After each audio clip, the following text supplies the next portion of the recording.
The text came in while I was standing beside my wedding cake, my husband's hand still resting gently against the small of my back. "What did you do?" 3 seconds later, another message arrived. "Claire is hysterical." Then another. "The country club is threatening to shut the event down."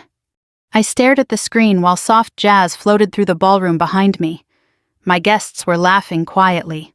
Someone clinked a champagne glass. Across the room, one of my old Air Force colleagues was helping my 72-year-old neighbor cut into a tray of cannoli. And suddenly, for the first time in my entire life, I realized something terrifying. My father had never once expected me to stop saving them.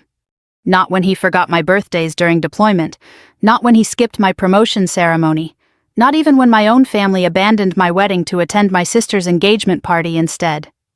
Because in their minds, I would always come back, always forgive, always pay. I looked down at the glowing screen one more time while my father's next message appeared. "Please answer me." I smiled slowly. Then I typed 6 words that made my father go completely silent. "You chose her, live with it." The truth was, my revenge had started months before any of them even realized there was a war. My name is Evelyn Carter, and this is the story of how my family missed my wedding and lost everything the very same night. When people picture military officers, they usually imagine someone loud, commanding, impossible to ignore. My father certainly did. Growing up in rural Georgia, he used to tell people his daughters would either become beauty queens or disappointments. Claire became the beauty queen by age 16. I became the disappointment around the same time I learned how to field strip an M4 rifle faster than most boys in ROTC. Claire had blonde hair that bounced when she laughed, and a way of making every room revolve around her. Men bought her drinks before she was old enough to legally order them. Teachers forgave late assignments because she smiled apologetically and touched their arm. Even when she wrecked Dad's truck at 19, somehow he ended up apologizing to her. I was different, taller, quieter, more controlled. Dad used to say I walked like I was marching into battle even when I was carrying groceries into the house. By 23, I was commissioned into the United States Air Force. By 34, I was a major overseeing logistics operations that involved more money in a month than my father had earned in his entire lifetime. But none of that mattered back home. To Dad, Claire was still his pride. I was simply useful. I learned that distinction early. When Mom needed surgery and insurance wouldn't cover the specialist in Atlanta, I wired $12,000 without hesitation. Dad told relatives Claire had helped coordinate everything. Claire posted inspirational quotes online while I sat beside Mom's hospital bed for 4 nights straight, sleeping upright in an uncomfortable vinyl chair. When Dad's construction business nearly collapsed after 2 bad investments, I quietly refinanced part of the debt through connections I had built over years of disciplined financial planning. He told people the market recovered.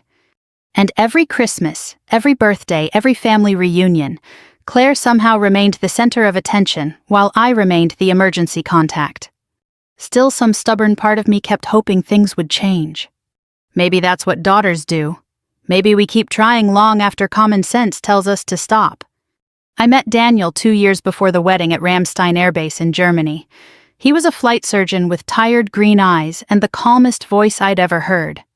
Unlike most people, he never tried to compete with me, never mocked my schedule, never called me intimidating. On our 3rd date, I apologized for checking work emails during dinner. He smiled and said, "You don't have to shrink around me, Evelyn." I almost cried right there in the restaurant. Daniel understood silence. He understood duty.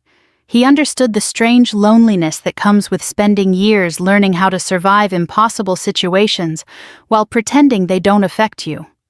When he proposed to me on a quiet beach in North Carolina during leave, there were no photographers, no audience, just wind off the ocean and his hands trembling slightly as he held the ring.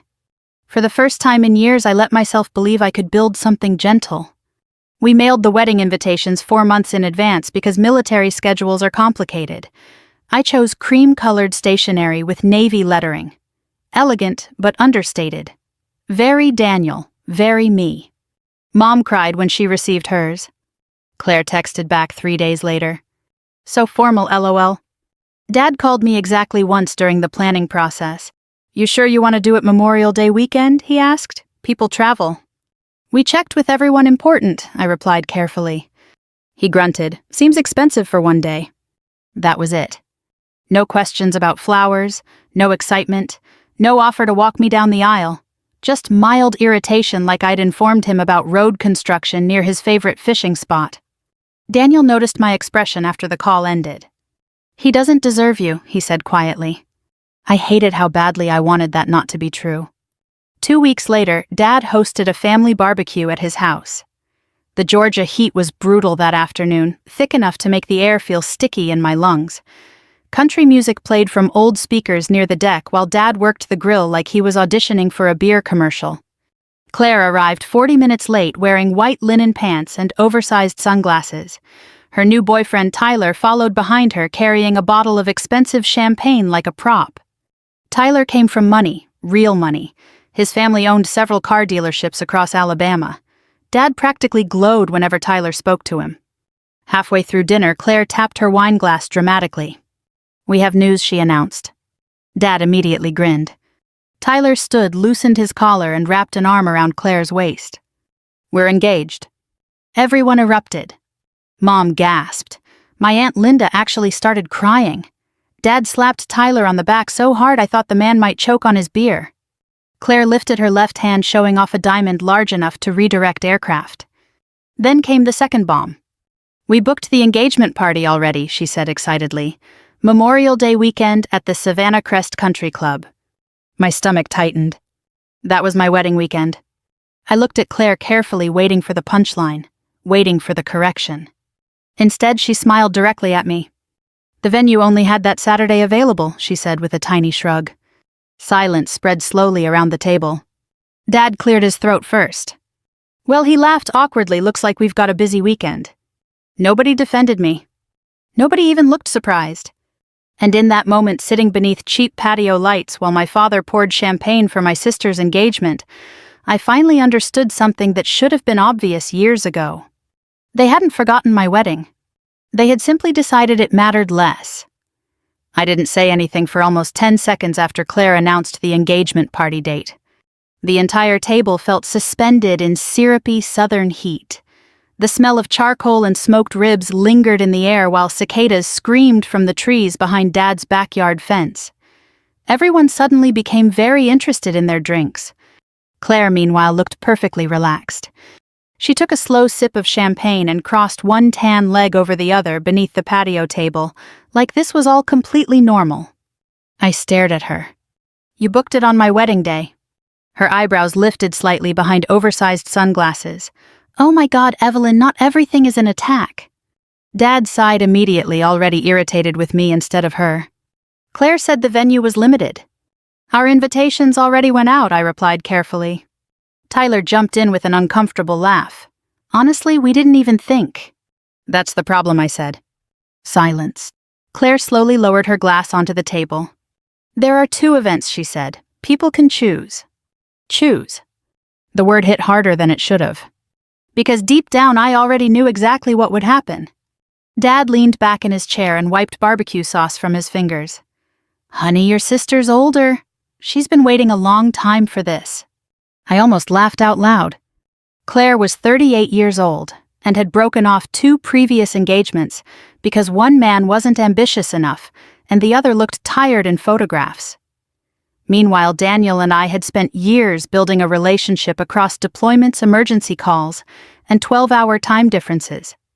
But somehow Claire was still the fragile one. Still the priority. Mom finally spoke softly. Maybe one event could shift by a day. Claire's face tightened instantly. The country club is booked solid. Dad nodded. And your wedding venue probably is too. It is, I said. Then there you go. I looked around the table slowly. Nobody was on my side. Not really. Not openly. A familiar exhaustion settled into my chest, the kind I used to feel returning from deployments after 72 hours awake. That same emotional numbness. The same realization that survival required shutting certain feelings off. Claire reached over and squeezed Tyler's arm dramatically. We're just trying to celebrate our happiness, too. I finally looked directly at her. You knew exactly what date you picked. Her smile thinned. Then came the line that changed something permanently inside me. "Well," she said lightly, "your wedding is pretty small anyway." Dad chuckled under his breath like that was somehow reasonable. Daniel set his beer down very carefully beside his plate. I knew that expression on his face. Controlled anger, dangerous calm. Actually, he said evenly, "Our wedding is exactly the size we wanted." Claire rolled her eyes slightly. I didn't mean anything by it. Dad pointed his fork toward me. "Evelyn, don't start drama over this." Drama. That word again? It was always drama when I reacted to being hurt, never when Claire caused the damage. I stood slowly from the table. "No," I said quietly. "I'm just done rearranging my life to make hers easier." The entire backyard went silent except for the buzzing insects. Dad's expression hardened immediately. "What's that supposed to mean?" "It means I'm not changing my wedding date." Claire threw up both hands. "Nobody asked you to." Dad looked directly at me. "Your sister's engagement is important. And my wedding isn't—" That's not what I said. But it was exactly what he meant.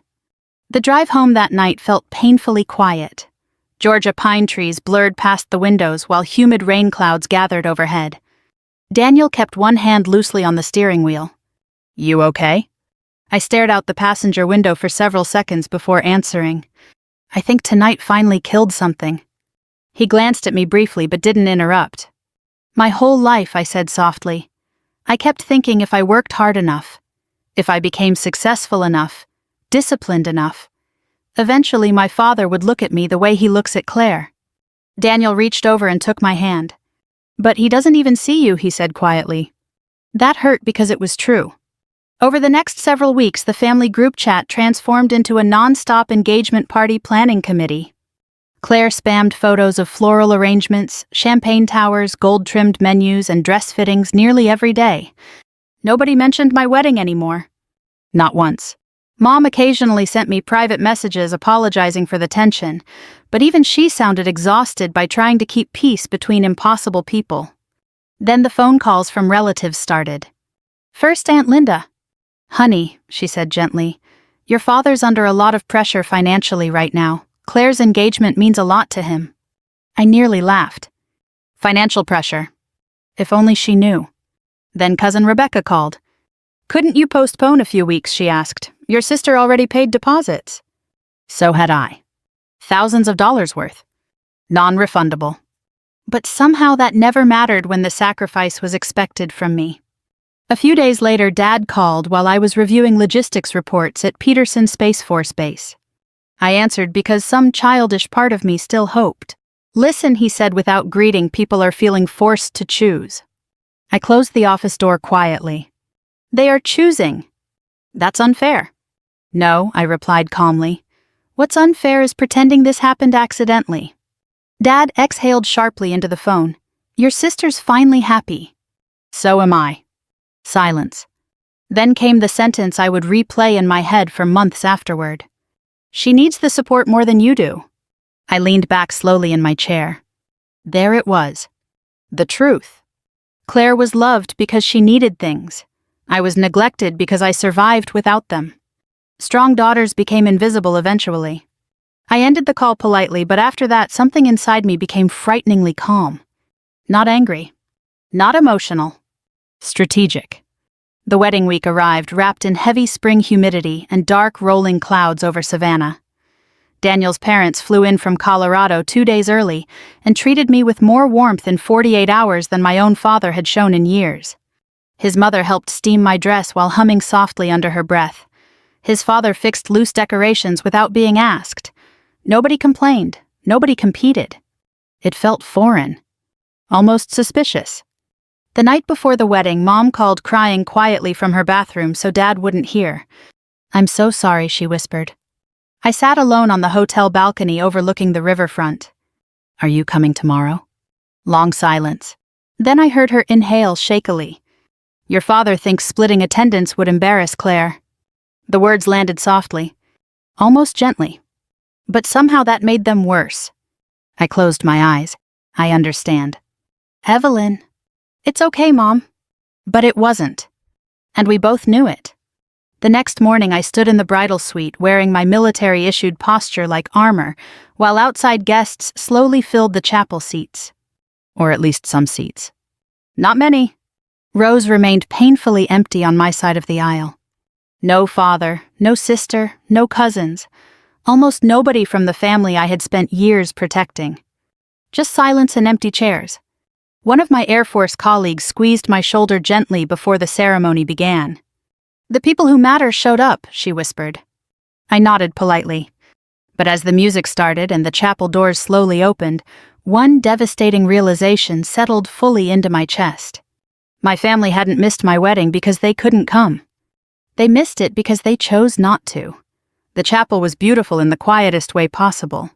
Soft candlelight flickered against cream-colored walls, while white roses lined the aisle in low arrangements Daniel had insisted on paying extra for because he knew I loved simplicity done well. Outside, Savannah rain tapped gently against stained glass windows, turning the afternoon light silver blue. And still all I could see were the empty seats. There's a particular kind of humiliation that comes from looking at places where people should have been. The first row on my side remained almost entirely untouched, except for my mother's elderly neighbor, Mrs. Hargrove, who sat clutching tissues in trembling hands. Behind her sat 3 Air Force officers in dress uniforms, and one retired colonel who had once mentored me during deployment in Qatar. That was it. Meanwhile, Daniel's side overflowed with people. Friends, relatives, former colleagues, laughter, warmth. His family looked at me with genuine affection, which somehow made the absence of my own hurt even worse. The organ music began softly. I stood at the back entrance, gripping my bouquet while my wedding coordinator whispered, "Ready." "Number?" But I nodded anyway. Because military training teaches you something useful very early, sometimes your body moves forward long after your heart stops cooperating. The chapel doors opened. Every guest stood. And for one split second the ache inside my chest almost disappeared when I saw Daniel waiting at the altar. He looked overwhelmed already. His eyes immediately filled the moment he saw me. Not because my dress was expensive, not because the ceremony was impressive, but because it was me. That realization nearly unraveled me right there in the doorway. I walked alone down the aisle with my spine straight and my chin lifted exactly the way my father used to mock when I was younger. "Walk like a normal girl, Evelyn," he'd say. "You stomp around like you're invading a country." Now that same posture was the only thing holding me together. As I passed the empty front row, I kept my eyes fixed ahead. Do not look, do not break, just keep moving. Daniel reached for my hands the second I arrived beside him. "You're here," he whispered. Such a simple sentence. Yet somehow it felt like rescue. The ceremony itself passed in fragments I still remember vividly years later. The warmth of Daniel's fingers, the faint scent of rain drifting through old wood doors, the sound of Mrs. Hargrove openly sobbing during our vows, the tiny tremor in Daniel's voice when he promised, "You will never have to earn love with me." That line nearly destroyed me. Because I had spent my entire life doing exactly that. Earning, proving, performing, providing, and somehow still ending up emotionally unpaid. After the ceremony, guests gathered in a restored riverfront ballroom several blocks away. The reception wasn't extravagant, but it was elegant. Candlelit tables, navy linen runners, a jazz trio playing near the windows overlooking the Savannah River. Daniel kept trying to make me laugh during photographs because he could tell I was drifting emotionally somewhere dark. "You know," he murmured while the photographer adjusted lighting, "your father's missing excellent bourbon right now." I smiled faintly. "There it is," the photographer said immediately. "That smile, hold that." For a while I almost managed to forget. Almost. Then my phone buzzed. "Mom." I stared at the screen before answering. The reception noise softened around me as I stepped into a quieter hallway near the ballroom entrance. She sounded breathless. "Evelyn, honey?" In the background I could hear music, loud music. Claire's engagement party. "I just wanted to say congratulations," Mom whispered quickly as though she were afraid someone might overhear. "Thank you." Long silence. Then she broke. "I should have been there." The words came out cracked and wet with guilt. I leaned against the hallway wall and closed my eyes. "You made your choice." "No," she whispered immediately. "Your father made it for everyone." That sounded painfully believable. I heard voices behind her. Claire laughing loudly, Dad speaking to someone, glasses clinking. Mom lowered her voice further. Your father said it would look disrespectful if family members kept leaving Claire's event for yours. Of course he did. Public image, appearances, protecting Claire's feelings. Always Claire's feelings. Something cold settled deeper inside me then. Not rage. Rage burns hot and fast. This felt different. Permanent. I have to go, Mom whispered suddenly. Your father's looking for me. Before hanging up, she said one final thing. I hope someday you understand I loved you both. The line disconnected. I stood there staring at my reflection in the dark ballroom window for several seconds. Then I quietly turned my phone off. When I returned to the reception, Daniel immediately noticed my expression. What happened? Nothing important, I lied. He studied me carefully. Daniel had spent years treating trauma patients. He recognized emotional bleeding even when nobody else did. Without another word, he took my hand and pulled me toward the dance floor just as the jazz trio transitioned into an old Frank Sinatra song.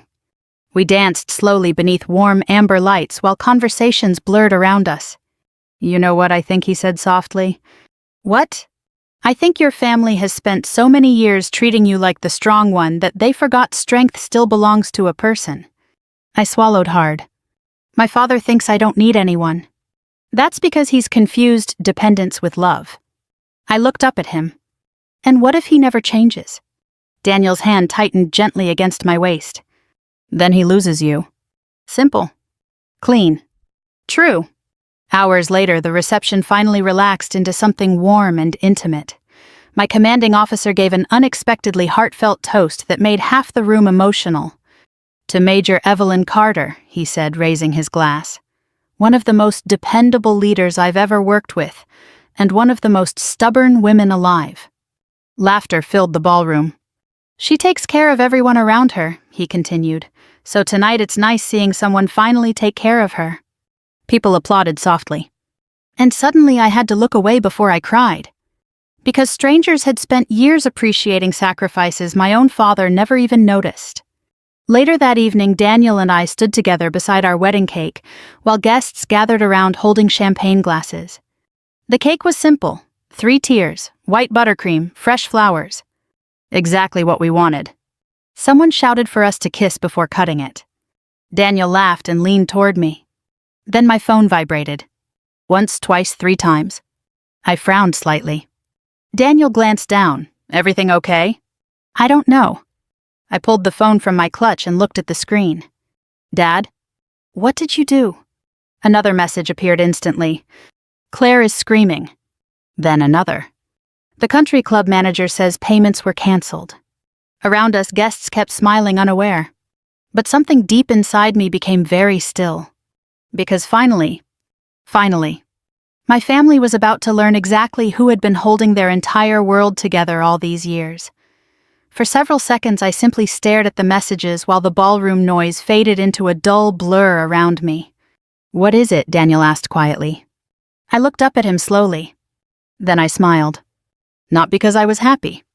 Because after 34 years of swallowing disappointment, humiliation, and emotional neglect, the moment I had spent months preparing for had finally arrived. I think I said calmly, my family just discovered the truth. Daniel studied my face carefully. He knew me well enough by then to recognize the difference between anger and resolution. And this was resolution. Another call came through from Dad. Declined. Then Claire. Declined. Then Tyler. That one almost made me laugh. Guests nearby were still chatting warmly, unaware that less than 5 miles away, my sister's glamorous engagement party was collapsing in real time. Daniel leaned slightly closer. You want to tell me what's happening? I slipped the phone back into my clutch. In a minute, I said. First, let's cut the cake. His eyebrows lifted in surprise. But then he smiled slowly, understanding exactly what kind of woman he had married. We cut the cake while applause filled the ballroom. Cameras flashed. Someone popped another champagne bottle near the dance floor. And all the while, my phone continued vibrating non-stop against my wrist like a heartbeat. When the applause settled, Daniel quietly guided me toward the private bridal suite connected to the ballroom. The second the door closed behind us, I finally exhaled fully. Then I handed him the phone. He read the messages silently. What payments, he asked. I sat slowly on the velvet sofa near the window. All of them. His eyes lifted immediately. Now it was time. For years, my father believed he had survived a series of financial disasters through luck, timing, and family resilience. That's what he told people anyway. The truth was much uglier. Dad's construction company had begun failing nearly 6 years earlier after 2 terrible investments and a tax issue he hid from everyone except Mom. By then, Claire was already drowning in credit card debt from a lifestyle she couldn't afford, but refused to scale back from. And because I was the reliable daughter, the calm daughter, the military daughter, I stepped in quietly. At first it was temporary. A mortgage payment here, a debt consolidation loan there, tuition assistance for Claire's son after her divorce. Dad promised repeatedly he'd recover financially soon. He never did. Instead, dependence became habit. And habit became entitlement. I never told them how much I covered because I didn't want gratitude. I wanted peace, stability, family. But over time, I started noticing something disturbing. The more I sacrificed, the less they respected me. Dad praised Claire endlessly for showing up to Sunday dinners while I was wiring thousands of dollars from overseas deployment zones without even receiving a thank you text. Claire once posted online, "Family always supports each other." That same week, I paid her overdue car note to prevent repossession. Nobody ever asked how I managed it financially. Because nobody really wanted to know. People are comfortable with sacrifice as long as it remains invisible. Daniel sat down across from me slowly. And tonight? I folded my hands together calmly. Tonight, every automatic payment stopped. He stared at me for a second. Then realization hit. The country club? I nodded. 3 months earlier, after Claire announced her engagement party, Dad quietly called me asking for temporary help covering deposits until Tyler's family reimbursed them later. I agreed. Not because I wanted to help Claire. Because by then I had already started planning my exit. Every payment, every loan protection, every emergency transfer, every hidden account stabilizing my father's collapsing finances. All documented carefully. And all tied to one scheduled email. The email had been set to release automatically at precisely 8:45 p.m. tonight. The exact moment Daniel and I cut our wedding cake. Recipients included Dad, Claire, Tyler, their attorney, the Savannah Crest Country Club financial office. And attached to that email was something my father never expected to see. Proof. Years of proof. Bank statements, wire transfers, mortgage records, tax settlements, business loan guarantees, credit card rescues, educational trust disbursements. Every single thing I had quietly paid for while my family treated me like an emotional inconvenience. Daniel leaned back slowly, stunned. You covered all of that yourself. I laughed softly without humor. Mostly during deployments. For a moment, neither of us spoke. Then my phone rang again. Dad. This time I answered. The second the line connected, I heard shouting in the background. Claire was screaming. Dad sounded breathless. What the hell did you do? His voice shook in a way I had never heard before. I remained calm. I'm at my wedding reception, Dad. The country club says the payment account was frozen. Cancelled, I corrected gently. Silence. Then what account? That question nearly broke my heart. Because even now, even after all these years, he still didn't know where the money came from. You really thought your business survived on its own? I asked quietly. More silence. Longer this time. Then I heard Tyler's voice in the background. Wait, what does she mean? Claire immediately snapped, she's being dramatic. I closed my eyes briefly. Same Claire, always. Dad's voice lowered.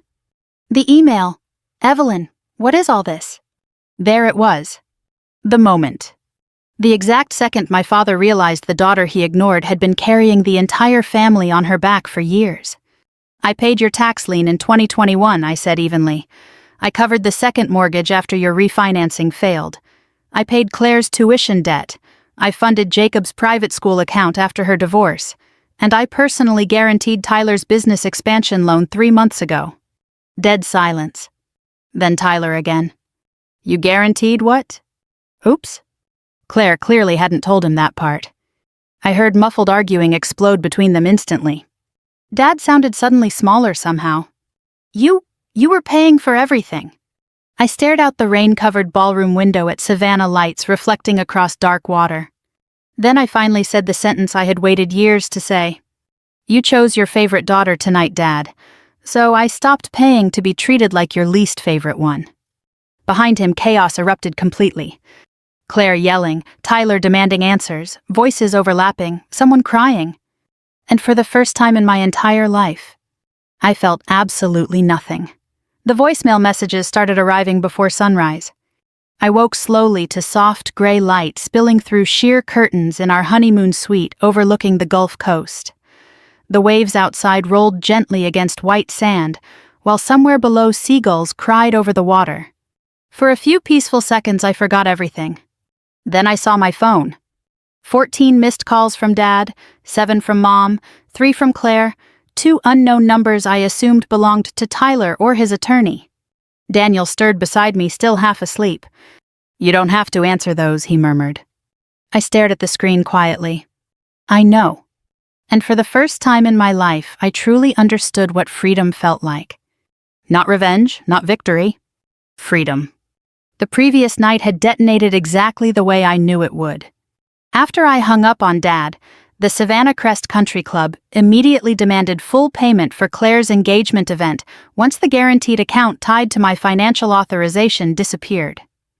Tyler, already humiliated in front of his wealthy relatives, learned the business loan he'd proudly been discussing for weeks only existed because I had personally guaranteed it through my investment portfolio. Claire apparently tried blaming a bank misunderstanding. That excuse lasted approximately 12 minutes. By midnight, Tyler had left the party.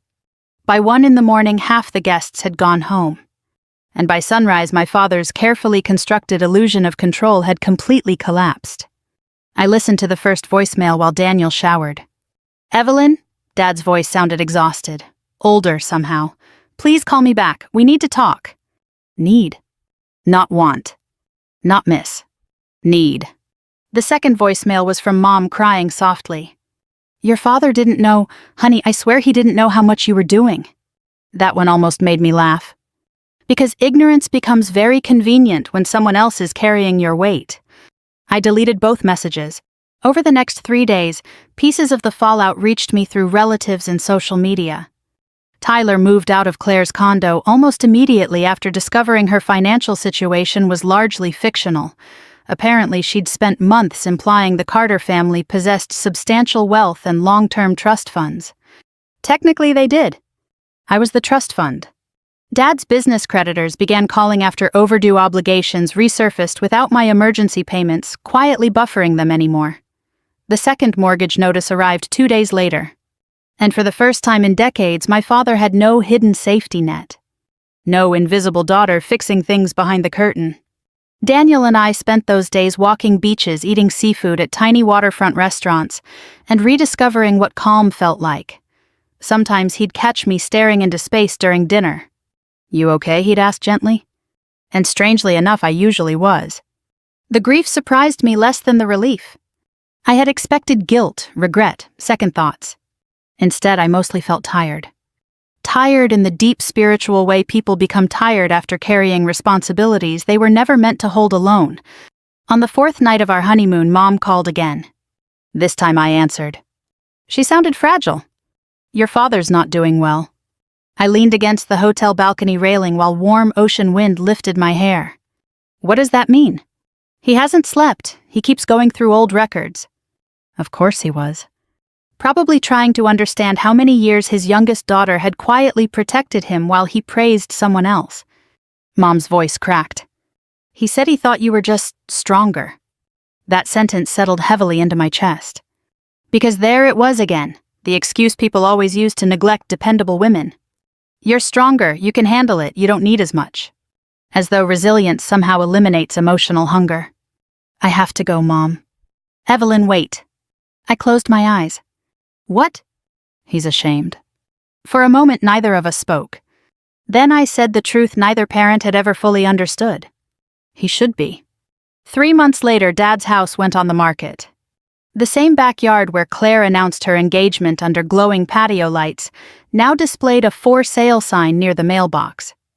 Dad's business downsized drastically after losing several contracts. Tyler officially ended things with Claire, who immediately began telling people he was intimidated by strong women, which would have been funny if she'd ever actually supported one. Family members started contacting me carefully after the truth spread. Aunt Linda called first. I had no idea, she admitted quietly. No one did. Because invisible labor only becomes visible once it stops.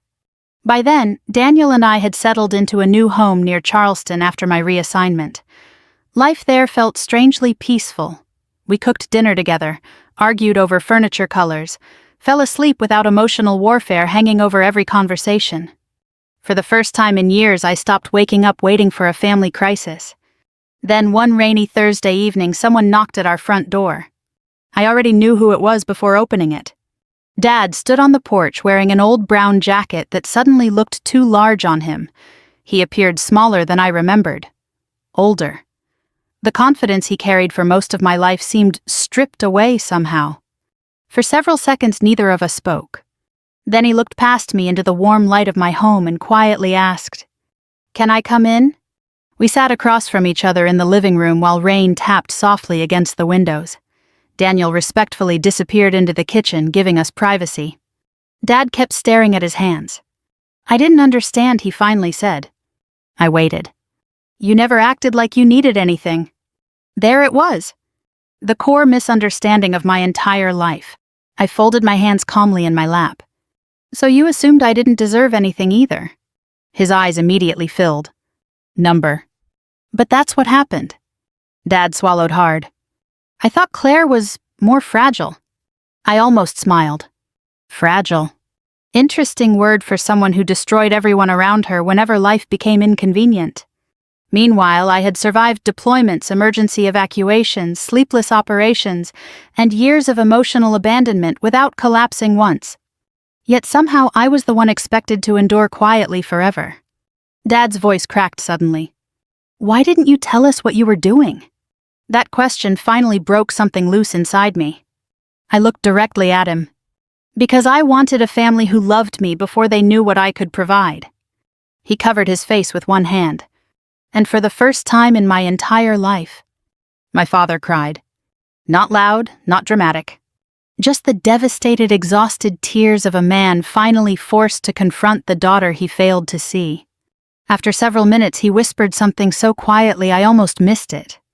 "Strong daughters still need fathers, don't they?" I felt my throat tighten instantly. "Yes," I said softly, "they do." When he left that night, neither of us pretended everything was fixed.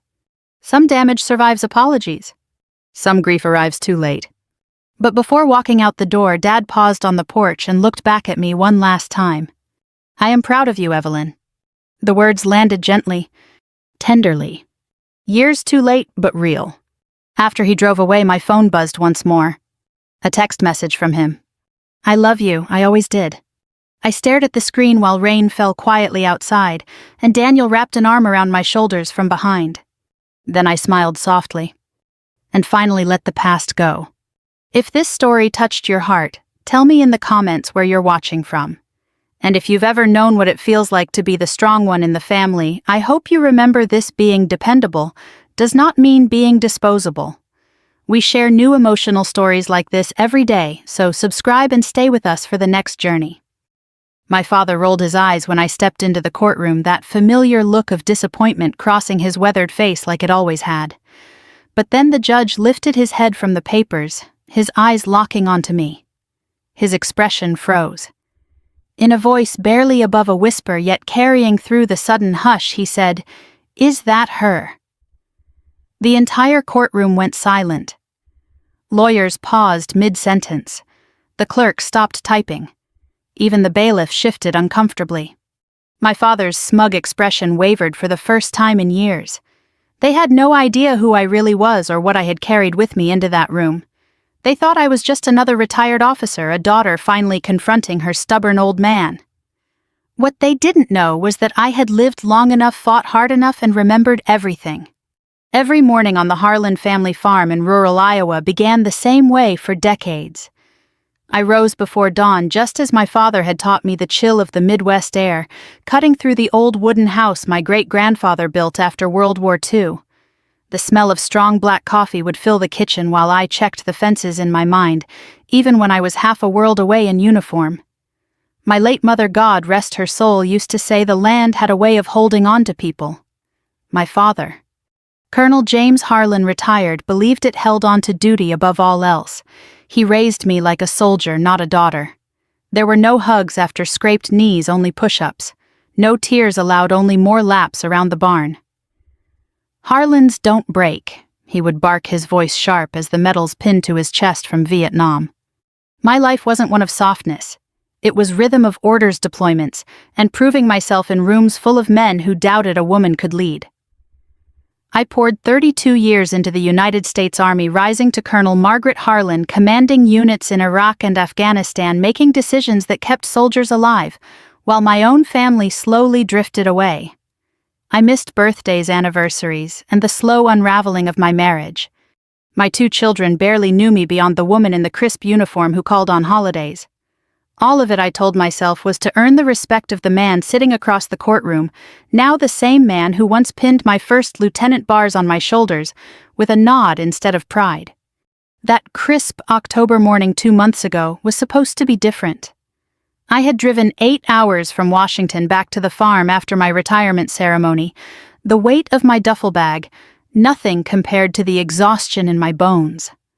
The golden fields of Iowa stretched endlessly under the autumn sky, the corn harvested, leaving stubble that crunched beneath my boots. I found my father in the living room, surrounded by stacks of papers. His once powerful frame now slightly stooped, but his eyes still sharp as bayonets. "Margaret," he said flatly, not even rising from William's old oak desk. "You're early. I'm home, Dad. For good this time." I set my cover on the table, the brass eagle catching the light. I wanted to tell him how proud I was of the life I'd built, how I had honored the Harlan name in ways he never imagined. Instead, he slid a folder toward me. "The farm is too much for you now. You've been gone too long. I've made arrangements with a developer. We sell, I move to the veterans' home in Cedar Rapids, and you need help, Maggie. The Army broke something in you. Everyone sees it but you." My hands tightened on the edge of the desk. The wood was worn smooth by generations of Harlans. "This land is our legacy, Dad. Mom's buried here. I won't let you erase that." He laughed, a short, bitter sound. "Legacy? You don't even have a family anymore. Your kids barely speak to you. I'm doing what's best." The weeks that followed were a blur of cold arguments and legal papers. My father, the man who taught me duty and honor, had quietly begun proceedings to declare me mentally unfit to manage the estate, citing PTSD and unstable behavior from my service. He wanted control, wanted to sell the one place that still tied us to something real. I stood in that old kitchen, the scent of pine cleaner and aged wood filling my lungs, staring at the man who had shaped me into steel and now wanted to melt me down. I didn't cry. Harlans don't cry. Instead, I made calls, I gathered records, and I waited. Now here we were. In the Woodbury County Courthouse, the American flag hanging heavy behind the judge's bench, its stars and stripes a silent witness. I sat straight-backed in my charcoal suit, my silver hair pulled into a tight bun, medals replaced by quiet dignity. My father, dressed in his old uniform jacket, despite the retirement, glared at me with the same contempt he'd shown when I chose West Point over staying home to be a proper woman. The judge, an older man with kind but weary eyes, cleared his throat. The silence stretched. I met my father's gaze across the aisle, and for the first time in my life, I didn't look away first. He had no idea what was coming. None of them did. I had lived in the shadow of his expectations for 54 years. I had sacrificed everything to make him proud. And now, with the truth I had uncovered in the old barn, safe hidden beneath decades of dust, I was ready to show Colonel James Harlan exactly who his daughter had become.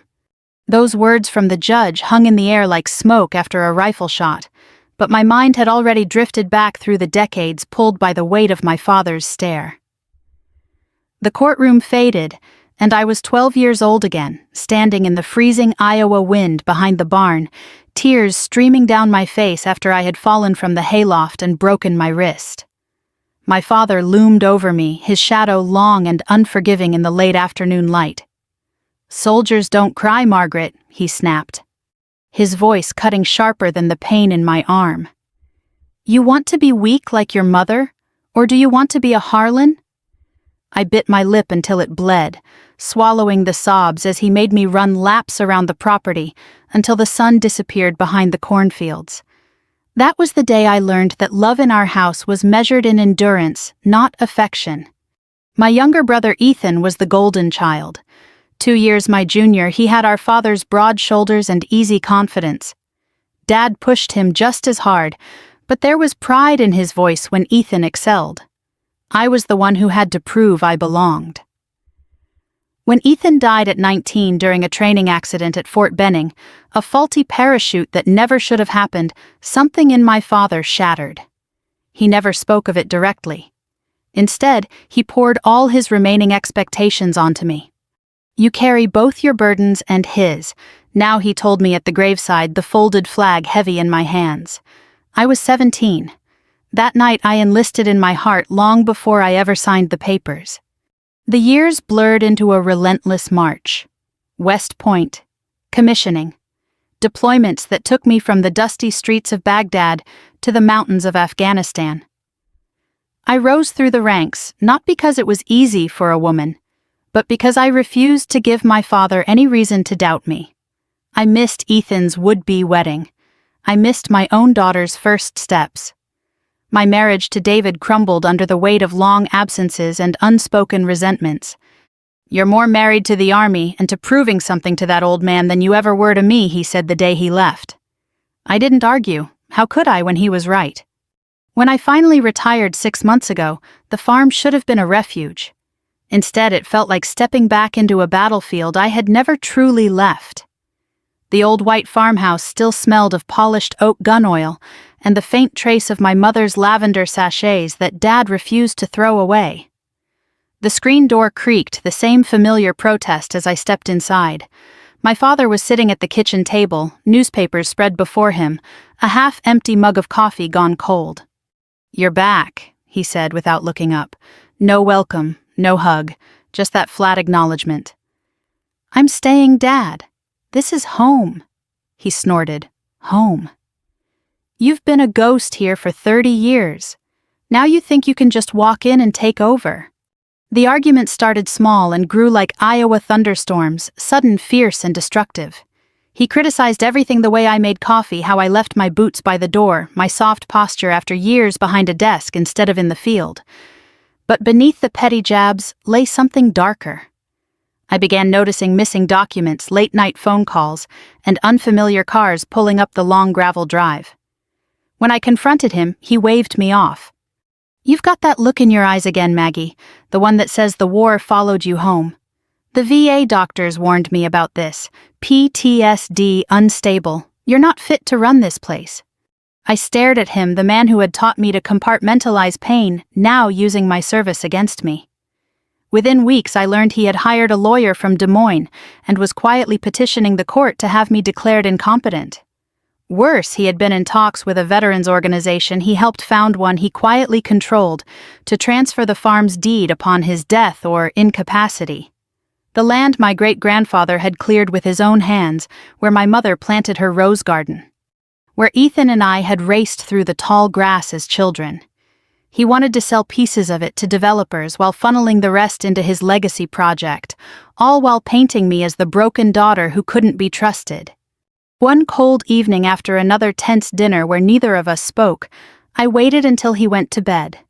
The barn was dark and musty, filled with the scent of old hay and motor oil. I climbed into the loft where I used to hide as a girl and found the small metal box bolted beneath a loose floorboard, exactly where my mother had once shown me years before she took her own life on a rainy April night when I was 14. Inside were yellowed letters, bank statements, and a worn leather journal. As I read by the beam of my flashlight, my hands began to tremble. My father had not been merely surviving on his pension. He had built something far larger in secret, and he had spent decades ensuring I would never inherit it. The betrayal burned hotter than any desert sun I had faced overseas. This was not just about land or money. This was about a lifetime of being measured, judged, and ultimately discarded by the one man I had spent my entire life trying to impress.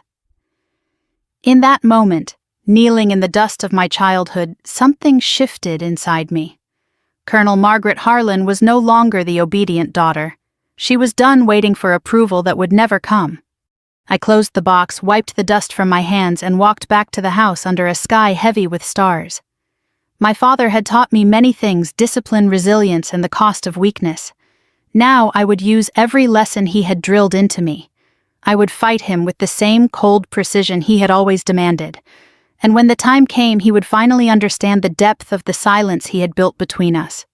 That night, after my father's heavy footsteps had faded up the creaking stairs, I returned to the barn with a small crowbar and a determination colder than the Iowa wind rattling the tin roof. The old metal box came free with a protesting groan, its surface rough with rust and years of neglect.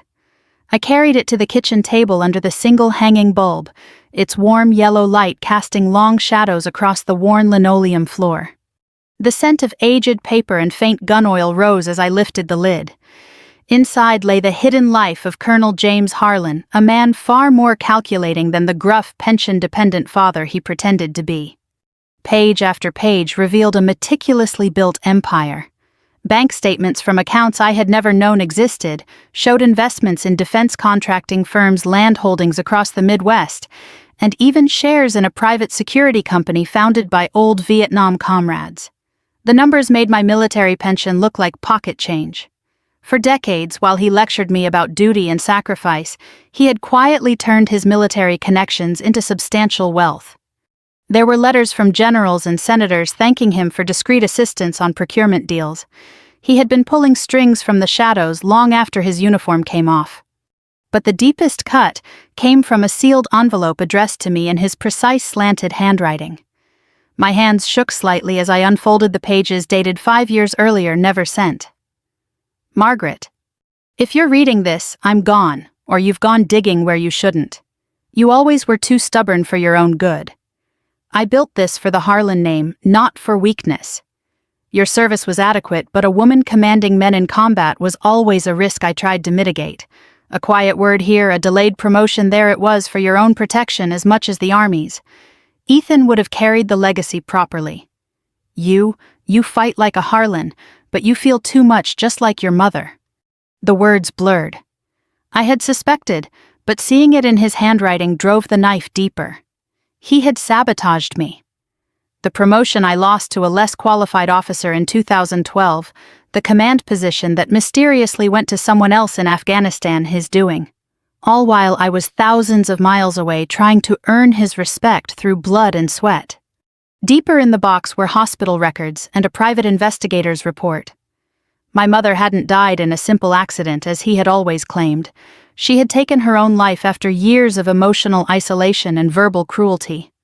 The report detailed nights of her crying alone while he drank in the study, berating her for producing a soft daughter, and then losing his precious son. She had left a note he had destroyed begging him to show me kindness. Rage, pure and focused, settled in my chest like a well-aimed round. This wasn't just greed or control. This was a lifetime of systematic diminishment. The man who taught me honor had none when it came to his own family. He wanted to erase my place in this legacy and rewrite the story with himself as the sole guardian of the Harlan name. I didn't sleep that night.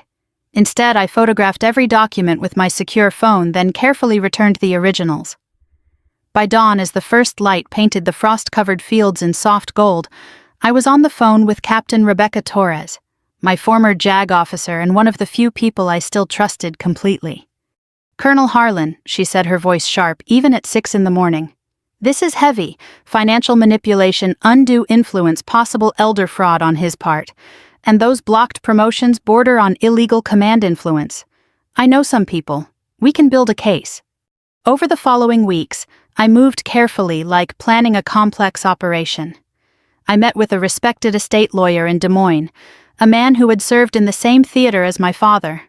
I reached out to 2 retired generals who remembered me not as James Harlan's daughter, but as a capable commander in my own right. Slowly, the pieces of my counteroffensive came together. I learned my father had been liquidating smaller assets without disclosure, and had significant gambling debts from discreet trips to casinos in Minnesota, debts he planned to cover by forcing the sale of prime farmland. The veterans organization he championed.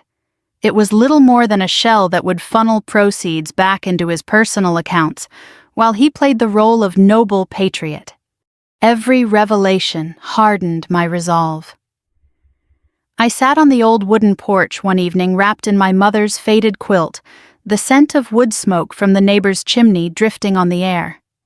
The same porch where my father once taught me to salute properly at age 6. I watched him through the window as he reviewed papers at the desk, his shoulders slightly hunched now, age finally catching the man who refused to bend. He still saw me as that crying 12-year-old girl. He had no idea I had become something far more dangerous, a woman who had learned his lessons better than he ever intended. I had spent my career outmaneuvering enemies who underestimated me. Now I would apply that same precision at home. The court date had been set. My father believed he was walking into a simple competency hearing to sideline his difficult daughter. He had no idea I was bringing an entire hidden war chest into that courtroom. Documents, financial trails, witness statements from people he thought loyal only to him. As I prepared my uniform for the hearing, not the dress blues but a tailored civilian suit that still carried the posture of command, I felt a strange calm. This wasn't just about saving the farm anymore. This was about forcing my father to confront every lie he had told himself about our family, about me, and about the kind of man he truly was. He wanted a war. I would give him one he would never forget. The courtroom air felt thick with anticipation as we returned from recess, the wooden benches creaking under the weight of scattered spectators. My father sat rigidly at his table, his old uniform jacket pressed sharp metals gleaming under the fluorescent lights, as if they could shield him from what was coming. He glanced at me with that familiar mix of disdain and confidence, the same look he had given me before every inspection growing up. He still believed this was his territory, his rules, his victory. I kept my face, impassive hands folded calmly on the table, the faint scent of polished wood and paper files grounding me like the Iowa soil after rain. Judge Anderson called the session to order. My father's lawyer began with practiced smoothness, painting me as the unstable daughter scarred by war, a woman whose long absences had broken her family and left her unfit to manage the historic Harlan farm.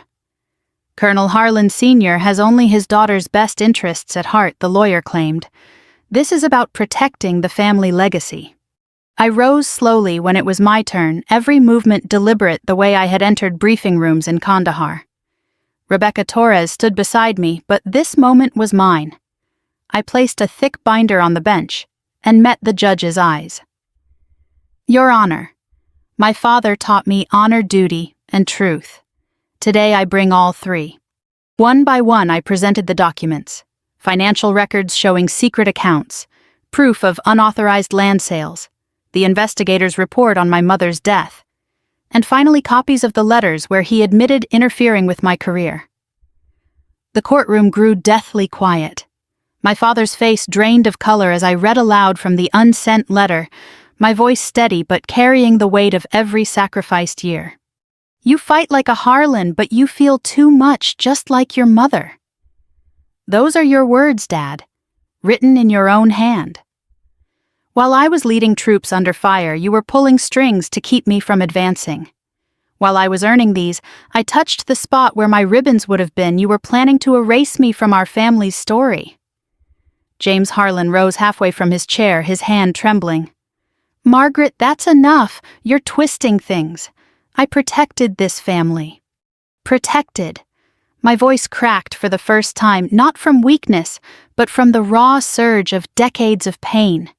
You broke Mom. You broke Ethan's memory by making me carry him like a burden instead of a brother.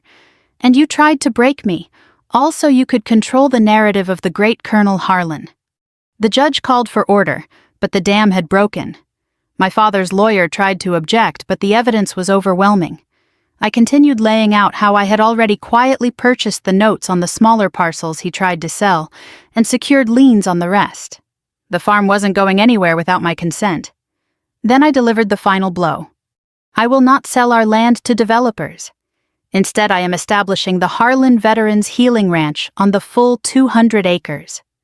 A place where soldiers like me, men and women carrying invisible wounds, can come to heal. Where families can reconnect. Where the lessons of duty include compassion, something you never taught me, Dad. The barn will become a counseling center. The fields will grow food for residents. And your name will live on not as a monument to control, but to redemption. My father stared at me, his mouth slightly open, the invincible colonel finally looking every one of his 80 years. For a long moment, the man who had never shown vulnerability in front of me looked truly afraid. Margaret. His voice was hoarse. You can't do this. That land is mine. I built everything. You built walls, I replied quietly. I'm choosing to build bridges. You wanted me declared incompetent. The court now has all the evidence it needs to see who truly lacks capacity for honest judgment. Judge Anderson adjourned briefly to review the new documents. When he returned, his ruling was swift and decisive. He denied my father's petition, upheld my authority over the estate, and ordered an independent audit of the financial dealings. My father sat motionless as the gavel fell, the sound echoing like a final salute. After the session, he approached me in the hallway as people filed out. The bailiff stayed close, but my father didn't look like he wanted to fight anymore. Up close, I could see the age spots on his hands, the slight tremor in his once steady grip. I never meant for it to go this far, he said, his voice barely above a whisper. You were supposed to be stronger than her. Stronger than me. I am, I answered. That's why I'm not destroying you. You can stay on the farm, in the guest house, under supervision. But the decisions will be mine now. This is your chance to finally be the father you never were. He searched my face for the obedient daughter he once controlled. She was gone. In her place stood a woman who had survived wars both overseas and at home. As I walked out of the courthouse into the crisp Iowa afternoon, the wind carrying the distant smell of harvested fields, I felt something I hadn't in decades, peace mixed with sorrow. Revenge wasn't the explosion I once imagined. It was this quiet, methodical justice, the kind that left scars but also opened doors to healing. My father would have to live with the consequences of the empire he built in shadows. I would use that same empire to create light. The years that followed moved with the steady rhythm of Iowa seasons, harsh winters, giving way to tender springs, golden summers, bleeding into harvest autumns. Today, 5 years after that fateful day in the Woodbury County Courthouse, I stood on the wide front porch of the main farmhouse, a mug of strong black coffee warming my hands. The air carried the sweet scent of fresh-cut hay and the faint metallic tang of the American flag snapping gently in the morning breeze. Below me, the Harlan Veterans Healing Ranch stretched across 200 acres of rolling land that had once nearly been lost to bitterness and greed. Laughter rose from the newly built counseling barn where a group of veterans sat in a circle, some still young, others with silver hair like mine. A former Marine sergeant was sharing a story that ended in quiet tears and gentle nods of understanding. Further out in the fields, residents tended the vegetable gardens we had planted together, their hands working the same soil my great-grandfather had cleared. The ranch had become everything my father once claimed to want for the Harlan legacy, only it was built on healing rather than control. My father lived in the remodeled guest house now just 50 yards from the main home. At 85, his once commanding frame had grown frail, his steps slow and deliberate with the help of a cane.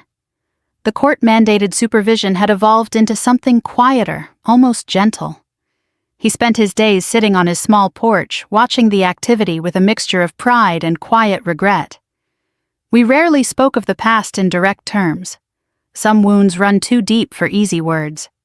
But on certain evenings when the sun painted the sky in fiery oranges and pinks, he would accept a cup of coffee from me and offer small observations about the land or the veterans. "You did good, Margaret," he said one recent evening, his voice rough with age. His eyes still sharp but softer now met mine. Better than I would have. I didn't reply immediately. I simply sat beside him, the old wooden swing creaking under our combined weight, the scent of his aftershave, the same one he had worn since Vietnam, mixing with the cool night air. Forgiveness was not a single moment, but a daily choice. I had not forgotten the letters, the sabotage, or the lonely years, but I had chosen not to let hatred define the final chapter of our story. He had lost the power to break me. In return, I gave him the dignity of watching something meaningful grow from the ashes of our conflict. My own children, Sarah and Michael, had slowly returned to my life.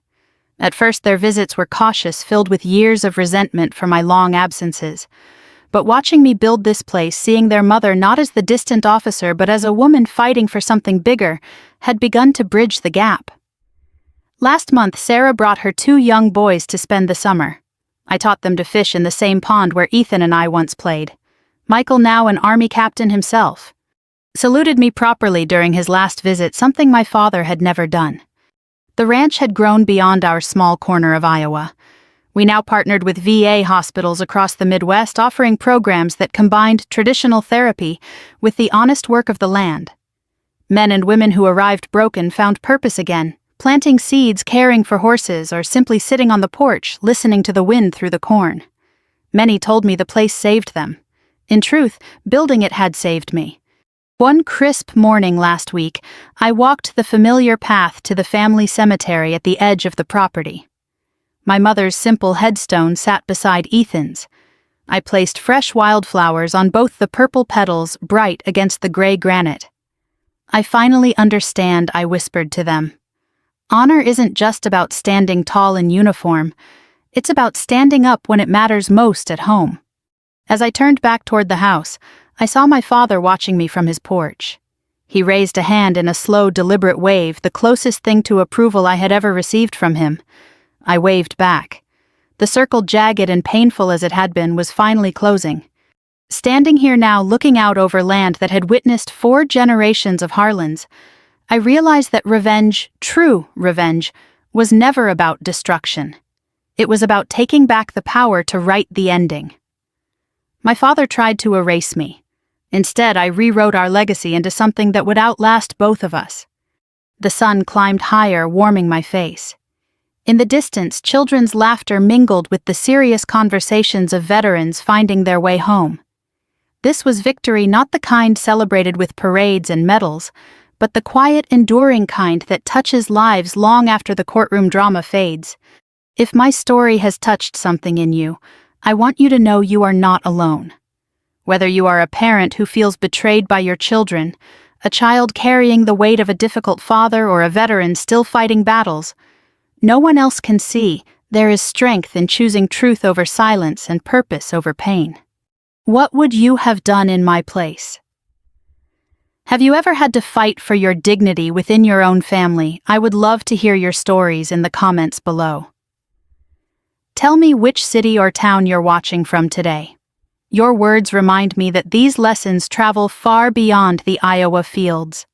Thank you for sitting with me through this journey. I hope it brought you comfort, strength, or at least the knowledge that even the hardest chapters can lead to beautiful new beginnings. We have many more real-life inspired stories to share with you, stories of courage, redemption, and quiet victories. If this resonated with you, please subscribe and join our community. Together we can keep reminding the world that it is never too late to stand tall, to heal, and to build something better.